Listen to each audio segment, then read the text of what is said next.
വാപ്പ ഉപ്പാപ്പയോട് പറഞ്ഞിട്ട് കൂറത്ത് കൊണ്ടുപോയി ആക്കിയതാണ്. കൂറത്ത് യൂസുഫ് ഹാജി, അത് വല്യപ്പാന്റെ വലിയ കറാമത്ത് കണ്ട സ്ഥലമാണ്. വാപ്പയുടെ വലിയ കറാമത്ത് കണ്ട സ്ഥലമാണ് ഖുറ എന്നുള്ള സ്ഥലം. മാത്രമല്ല എല്ലാ ഔലിയാക്കളും ആരിഫീങ്ങളും പണ്ഡിതന്മാരും സയ്യിദന്മാരും പണ്ട് മുതൽക്കേ 40-50 കൊല്ലങ്ങൾക്ക് മുമ്പേ വന്ന സ്ഥലവുമാണ് ഖുറ എന്ന് പറയുന്ന സ്ഥലം. മാത്രമല്ല അവിടെ നിന്ന് CM വലിയുള്ളാഹിയുടെ പ്രഖ്യാപനവും ഉണ്ടായിട്ടുണ്ട്. 3 ദിവസം യൂസുഫ് ഹാജിന്റെ വീട്ടിൽ നിന്ന് ഖുതുബുൽ നിന്നുകൊണ്ട് പറഞ്ഞത്, ഇവിടെ ഒരാൾ വരും, അദ്ദേഹം ഈ നാടിന്റെ പേരുകൊണ്ട് അറിയപ്പെടുകയും ചെയ്യും.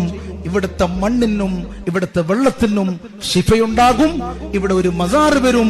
ഈ സ്ഥലത്തെ ജനങ്ങൾ ചോദിച്ചു വരുമെന്ന് 5 കാര്യങ്ങൾ CM വലിയുള്ള ഖുതുബുൽ ആലം 1979 പറഞ്ഞിട്ടുണ്ട്. എങ്കിൽ ഇന്ന് 2024 ആകുമ്പോൾ അത് പുലർന്നു കഴിഞ്ഞു. പ്രിയപ്പെട്ടവരെ, ആ മഹാത്മാക്കളുടെ യഥാർത്ഥമായ പാത പിൻപറ്റിക്കൊണ്ട് ജീവിക്കാൻ അല്ലാഹു നമ്മൾക്ക് തൗഫീഖ് നൽകുമാറാകട്ടെ.